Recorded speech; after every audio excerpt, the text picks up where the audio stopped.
Sa lungsod ng San Felipe, isa sa pinakakilalang pangalan sa mundo ng negosyo, ang Leandro Vergara.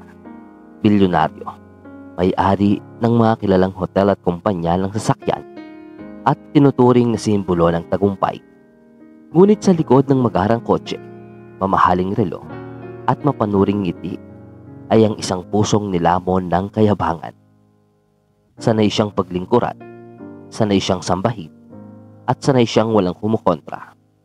Sa isip ni Leandro, ang pera ay kapangyarihan at ang mga walang-wala ay hindi karapat-dapat kausapin. Isang umaga, dumaan si Leandro sa paborito niyang cafe sa gilid ng highway. Nakasuot siya ng mamahaling suit at may kasamang 2 bodyguard. Sa labas ng cafe, may nakaparadang ilang motorsiklo, mga biker na nagkukumpulan, nagkukwentuhan at nagkakatuwaan. Napangiwi si Leandro. Para sa kanya, istorbo lang ang mga ganitong tao sa mga lugar na dapat ay malinis at maayos. Habang papasok siya, dumaan sa tabi niya ang isang biker na nagmamadali. May hawak na tasa ng kape at aksidenteng natapunan ng kaunting kape ang pantalon ni Leandro. Biglang nagdilim ang mukha ng bilyonaryo. Tumayo siya, nanlilisik ang mga mata at sumigaw. "Wala ka bang mata? Alam mo ba kung magkano to?" Hindi na nakasagot ang biker, si Rico de la Vega, isang simpleng mekaniko. Dahil agad nang ibinuhos ni Leandro ang mainit na kape sa dibdib nito. Sa harap ng lahat ng tao sa cafe, napatigil ang buong lugar. Ang ilan ay napasigaw. Ang iba'y kinuha ang cellphone at nagsimulang mag-video. Si Leandro, sa halip na magsisi, ay ngumiti pa ng may paghamak. Tahimik lang si Rico. Ramdam niya ang hapdi ng mainit na likido sa balat. Ngunit higit pa roon, ang sakit ng kahihiyang dinulot sa kanya. Tumingin siya sa mga mata ni Leandro. Hindi sa galit, kundi sa lungkot at pag-unawa. "Pasensya na po, sir. Hindi ko po sinasadya." Mahinahon niyang wika bago niya pinunasan ang sarili. Ang mga tao ay nagbulungan. Ang ilan ay nanlulumong saksi sa pambabastos ng isang makapangyarihan sa isang simpleng mamamayan. Ngunit sa sulok ng cafe, isang waitress na nagngangalang Mara Santos ang hindi makapaniwala sa nasaksihan. Habang tinutulungan niyang punasan si Rico, napansin niyang nanginginig ang kamay ng binata. Hindi dahil sa sakit ng pasok, kundi sa pagpipigil ng emosyon. Sa labas, unti-unting huminto ang mga biker na kasamahan ni Rico. Ang ilan ay nakatingin sa loob, malamig ang mga mata. Hindi nila alam na sa loob ng ilang segundo, magbabago ang takbo ng buong kwento. Dahil ang ugong ng mga makina ay malapit nang umalingaw-ngaw bilang tugon sa kayabangan ng isang bilyonaryo. Tahimik na nakaupo si Rico de la Vega. Hawak ang panyo ni Mara Santos habang pinupunasan ang paso sa kanyang dibdib. Ramdam pa rin niya ang init ng kape. Ngunit mas matindi ang init ng kahihiyan na bumabalot sa kanya. Sa paligid, patuloy ang mga usapan at tulungan. May ilan pang tumatawa, tila natuwa sa tagpong ginawang palabas ni Leandro Vergara. Sa gilid ng cafe, may ilang nakatutok pa ang cellphone camera. Walang pakialam kung gaano kasakit ang eksenang kanilang pinapanood. Para kay Rico, bawat titig ng tao ay parang sibat na tumatama sa kanyang dangal. Habang pinupunasan ni Mara ang kanyang dibdib, bahagyang nanginginig ang boses nito. "Pasensya ka na, kuya. Hindi ko alam kung paano niya nagawang gawin yun." Mahina niyang sabi. Napatingin si Rico at sa unang pagkakataon ay nakita niya sa mga mata ng dalaga ang tunay na malasakit. Isang uri ng kabutihan na bihira niyang makita sa mga estranghero. "Ayos lang ako," sagot ni Rico. Pilit nang umingiti kahit halatang hirap. "Sanay na ako sa init ng makina, kaya kakayanin ko rin tong init ng kape." Natawa ng bahagya si Mara. Ngunit sa loob niya ay sumibol ang awa at galit para sa kawalang hiyaang ginawa ni Leandro. Samantala, sa kabilang dulo ng cafe, nakaupo pa rin si Leandro, kalmado at parang walang nangyari. Nilalaro niya ang kanyang mamahaling relo habang sinasabihan ng mga bodyguard na wag nang pansinin ng biker. Mga taong walang disiplina, sabi niya nang may paghamak. Dapat matuto silang umayos. Ngunit sa labas ng salaming bintana, hindi niya napansin ang paparating na mga anino. Mga lalaking nakasuot ng itim na leather jacket. May mga helmet na may simbolo ng Iron Wings Brotherhood. Isa-isang humihinto ang kanilang mga motorsiklo sa tapat ng cafe. Sa loob, unti-unting tumigil ang tawanan ng mga tao. Ang mga mata ni Mara ay napalingon sa labas. At doon niya nakita ang mga biker na parang itim na alon ng bagyo. Disente, maayos, ngunit may presensyang nakakapangilabot. Si Rico, kahit tahimik, ay alam na niya kung sino ang dumating.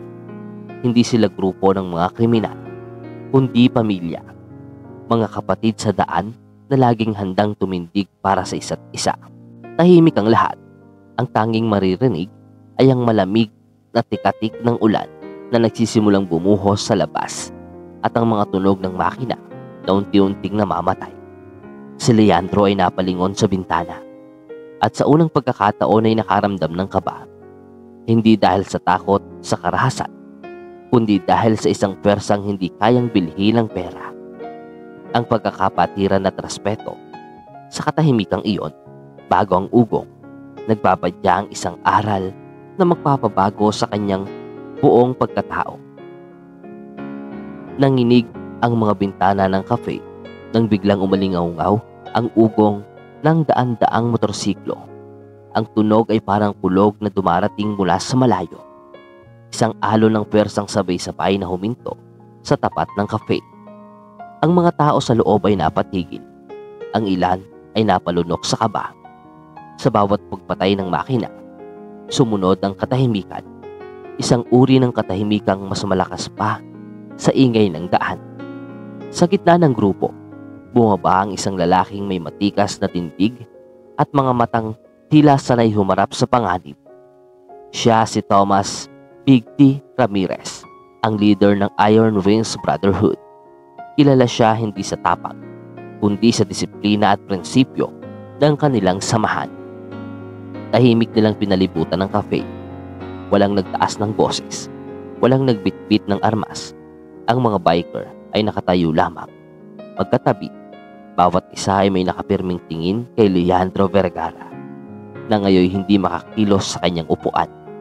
Ang dating kumpiyansang bumabalot sa kanya ay tila unti-unting natutunaw sa bigat ng presensya ng mga lalaking ito.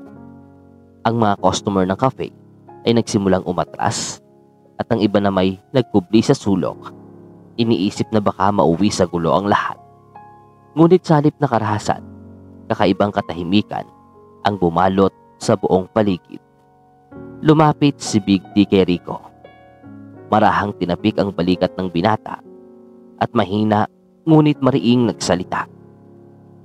Wala kang kailangang patunayan, kapatid. Ang totoo ay laging lalabas kahit anong yaman pang humarang.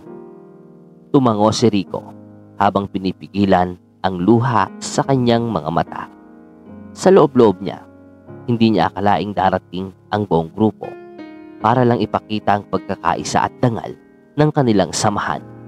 Sa likod ng mga biker, nakatayo si Mara, nakamasid sa eksena na parang isang eksenang hindi niya malilimutan habang buhay. Lumapit naman si Big T kay Leandro. Nakatitig siya, diretso at walang takot.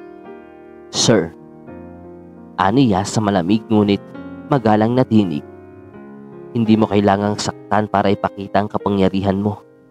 Sa amin, respeto ang tunay na yaman." Walang nakapagsalita. Si Leandro ay napayuko, hindi dahil sa takot, kundi dahil sa kayahiyang katotohanan na nahubaran siya ng dangal sa harap ng mga taong hindi niya man lang pinhalagahan. Ang mga biker ay nanatiling tahimik, ngunit sa katahimikan nila ay may lakas ng katarungan na walang kailangang salita para ipahayag. Makalipas ang ilang minuto, isa-isang sumakay muli ang mga bikers sa kanilang motorsiklo. Walang sigawan, walang banta. Tanging tunog lang ng mga makinang muling umandar ang maririnig. Tila isang himig ng pagkakaisa at dignidad. Bago sila tuluyang umalis, lumingon si Big T kay Mara at Rico at may ngiti sa kanyang labi. "Hindi kami narito para gumanti," wika niya. "Narito kami para ipakita na may mga taong marunong pa rin rumespeto kahit ginagawang mali." At sa pag-alis ng Iron Wings Brotherhood, naiwan si Leandro na tahimik. Hawak ang sariling tasa ng kape. Malamig na, gaya ng pride na unti-unti na ring nagyayelo sa kanyang puso. Nakatayo si Leandro Vergara sa gitna ng cafe, hindi makatingin ng diretso kay Big T. Ang paligid ay puno ng tensyon, ngunit kakaiba ang katahimikan. Parang huminto ang oras. Ramdam niya ang mga matang nakamasid sa kanya. Hindi dahil sa takot o paghanga, kundi dahil sa paghusga. Sa unang pagkakataon sa matagal na panahon, naramdaman ni Leandro ang bigat ng mga salitang hindi kailangang bigkasin. "Mali ka." Sa likod niya, ang mga bodyguard ay walang magawa. Natigilan din sa respeto sa mga lalaking umaharap sa kanilang amo na may kababaang loob, ngunit puno ng dangal. Tahimik na lumapit si Big T at sa mahinahong tinig ay nagsalita. "Hindi mo kailangang saktan para ipakita ang yaman mo. Sa amin, respeto ang tunay na yaman." Habang sinasabi niya ito, hindi nakataas ang boses niya. Ngunit bawat salita ay tila martilyong tumatama sa konsensya ni Leandro. Sa labas ng cafe, ang mga biker ay nakatayo ng tuwid. Maayos ang hanay. Walang kahit isang nagpakita ng galit. Ang disiplina at dignidad ng Iron Wings Brotherhood ay kabaligtaran ng inaasahan ng lahat. Walang rumble, walang sigawan, tanging katahimikan na mas mabigat pa sa anumang banta. Si Rico, na kanina'y biktima, ngayon ay tila simbolo ng kababaang loob. Lumapit siya kay Big at mahina niyang wika. "Ayos na ako, boss. Wag na nating palakihin." Napatingin sa kanya ang mga tao na mangha sa kanyang pagpigil sa sarili. Sa halip na maghiganti, pinili niyang patawarin. Isang bagay na mas matindi pa kaysa sa paghiganti. Nakita iyon ni Leandro at sa unang pagkakataon ay tila may kumirot sa kanyang dibdib. Hindi niya may paliwanag kung bakit, ngunit naramdaman niyang parang may bumagsak na pader sa pagitan niya at ng mga taong dati minamaliit niya. Si Mara, na nakamasid sa lahat, ay marahang lumapit at inilapag ang natirang tasa ng kape sa harap ni Leandro. "Sir," sabi niya, "ang init ng kape ay pansamantala lang, pero ang sakit ng salita at gawa, minsan hindi agad nawawala." Napatingin si Leandro sa tasa. Ang simpleng inumin na dati simbolo ng kanyang kapritsyo, ngayon parang paalala ng kanyang kahangalan. Sa paligid, walang nagsalita, ngunit ang mensahe ay malinaw. Sa araw na iyon, hindi pera, kundi respeto ang tunay na sukatan ng tao. Dahan-dahang huminga si Leandro at bahagyang tumango. Sa unang pagkakataon, binaba niya ang kanyang ulo. Isang maliit ngunit makabuluhang kilos ng pagpapakumbaba. Tumalikod si Big T at sabing, "Ayos na to, mga kapatid. Wala nang dapat patunayan." Isa-isang umalis ang mga biker. Nag-iwan ng tanawin ng kapayapaan at aral. Naiwan si Leandro sa kanyang mesa. Tahimik, hawak ang tasa ng malamig na kape. Sa kanyang isipan, umalingaw-ngaw pa rin ang mga salitang iyon. "Sa amin, respeto ang tunay na yaman." At sa katahimikan ng cafe, doon nagsimula ang tahimik na pagkaharap ni Leandro sa sarili niyang konsensya. Kinabukasan, parang apoy na kumalat sa social media ang video ng insidente sa cafe. Sa loob lamang ng ilang oras, milyon-milyong views at shares ang nakuha ng video ni Leandro Vergara habang ibinubuhos ang mainit na kape sa isang biker. May mga caption pa itong, "Ito ba ang mukha ng tunay na yaman?" At bilyonaryong walang puso. Sa bawat komento, umaapaw ang galit at pagkadismaya ng mga netizen. Ang dating kinikilalang negosyante na simbolo ng tagumpay ay biglang naging simbolo ng kayabangan at pang-aapi. Sa mga sumunod na araw, nagsimulang maapektuhan ang mga negosyo ni Leandro. May mga kliyenteng umatras, mga partner na umatol sa kanya, at mga empleyadong nagbitiw dala ng hiya at takot sa reputasyon ng kanilang amo. Ang mga billboard ng kanyang kumpanya ay pinagtatawanan online, ginagawa ng memes at ginagawang babala laban sa mga taong walang respeto. Sa unang pagkakataon, naramdaman ni Leandro ang bigat ng pagkasira ng pangalan, isang bagay na hindi kayang ayusin ng pera. Habang nakaupo siya sa loob ng kanyang opisina, hawak ang cellphone at binabasa ang libu-libong negatibong komento, unti-unti siyang nilamon ng katahimikan. Ang dating abala at maingay niyang mundo ay naging malamig at hungkag. Tumitig siya sa malaking bintana ng kanyang gusali. Tanaw ang lungsod na minsang yumuko sa kanya. Ngayon ay tila tinalikuran siya. Sa loob-loob niya, hindi niya alam kung paano niya haharapin ang kahihiyang siya mismo ang lumikha. Samantala, sa kabilang panig ng lungsod, nakaupo si Rico sa garahe. Patuloy pa rin sa pag-aayos ng motorsiklo. Ayaw niyang pag-usapan ng video kahit siya ang nasa loob nito. Para sa kanya, hindi niya kailangan ng simpatsya. Sapat na naipakita ng buong mundo kung ano ang tunay na pagkatao ng isang tao kapag hinubara ng kapangyarihan. Si Mara, na dumadalaw madalas sa kanya, ay nagsabi, "Siguro, minsan, kailangan muna nating masaktan para matutong maging totoo." Sa mga salitang iyon, napangiti si Rico dahil alam niyang ang aral ng pangyayaring iyon ay hindi lang para kay Leandro, kundi para rin sa lahat ng nakasaksi.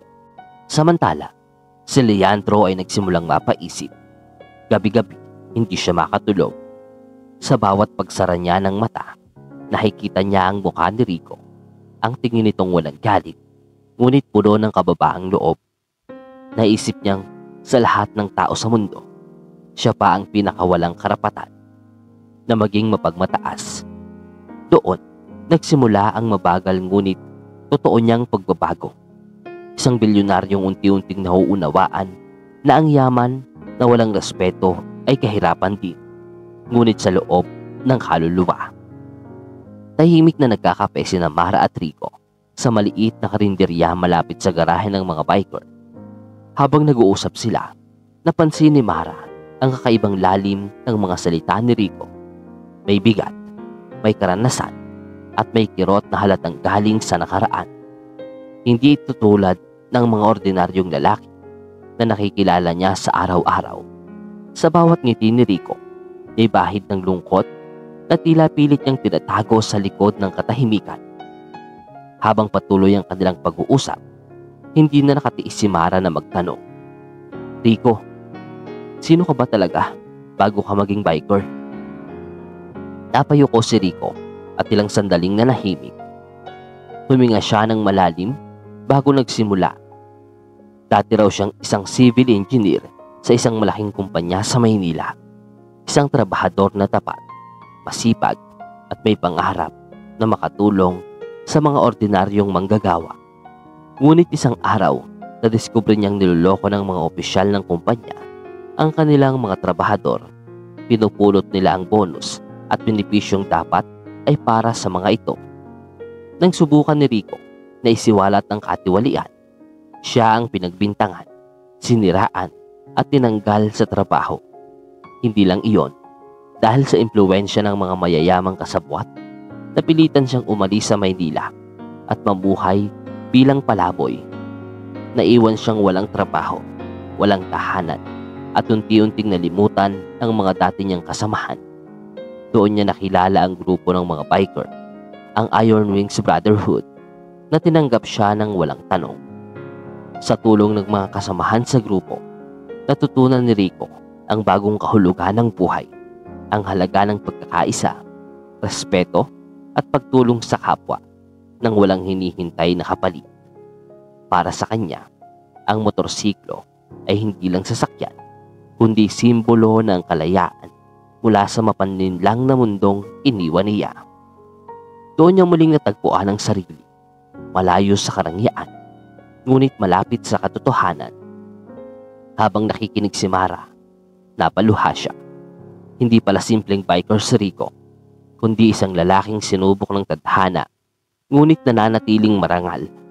Sa puso ni Mara, naramdaman niyang ang tunay na karangyaan ay wala sa suot na relo o kotse, kundi sa taong marunong manindigan para sa tama. Sa gabing iyon, isang tahimik ngunit matibay na pagkakaibigan ang nabuo sa pagitan nila. Isang ugnayang nakaugat sa respeto at katotohanan. Kinabukasan, matapos ang ilang gabi ng walang tulog at patuloy na pagpatikos mula sa publiko, nagpasya si Leandro na puntahan si Rico. Hindi niya alam kung bakit, pero tila may bigat sa kanyang dibdib na hindi maalis. Huminto ang mamahaling kotse niya sa harap ng lumang garahe na may nakasabit na karatulang Iron Wings Brotherhood. Sa paligid, maririnig ang tunog ng mga makinang inaayos at ang tawanan ng mga biker na abala sa pagtutulungan. Pagbaba ni Leandro, napansin niyang biglang natahimik ang paligid. Lahat ng mata ay nakatingin sa kanya.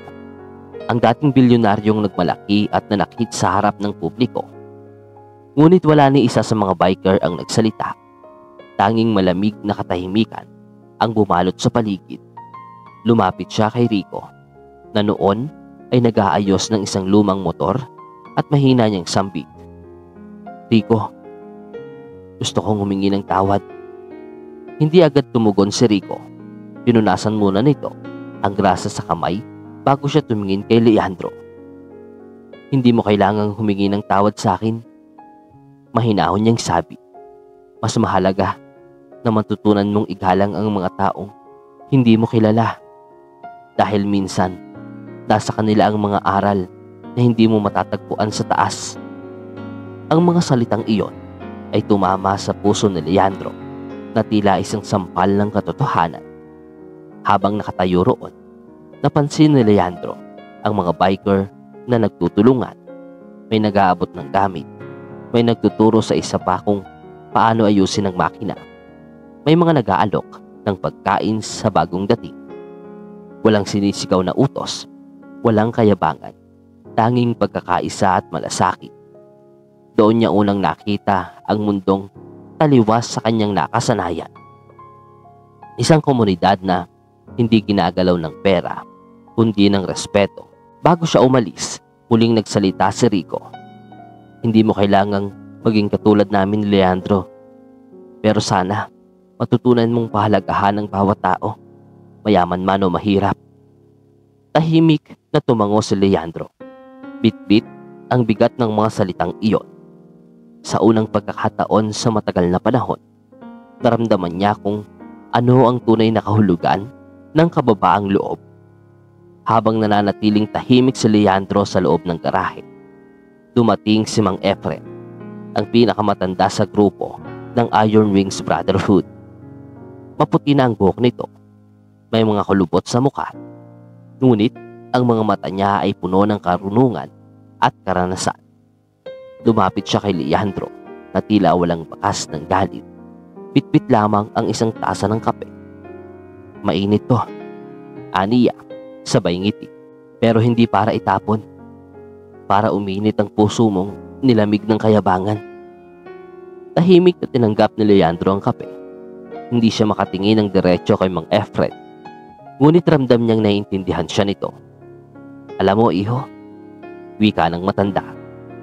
Ang gulong ng motorsiklo ay umiikot.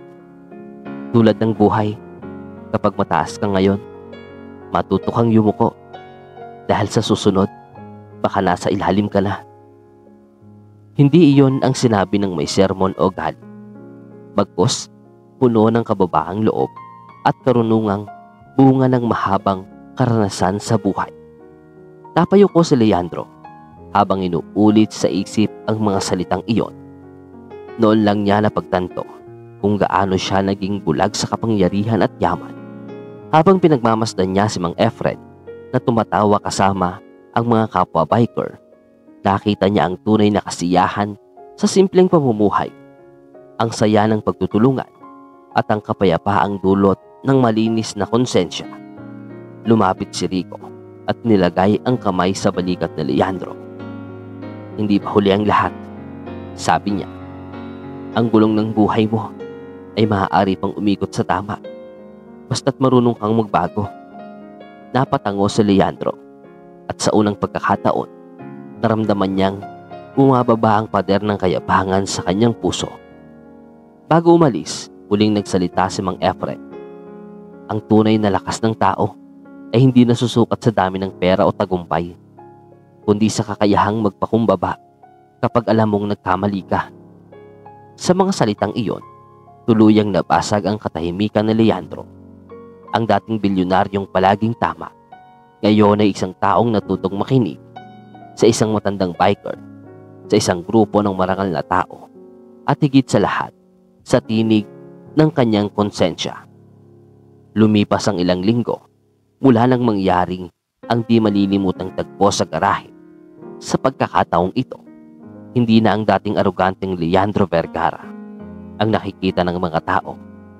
Unti-unti siyang nagbago, mula sa pananamit, sa paraan ng pagsasalita, hanggang sa paraan ng pagtrato sa iba. Hindi na siya ang lalaking laging nakataas ng ulo at puno ng yabang.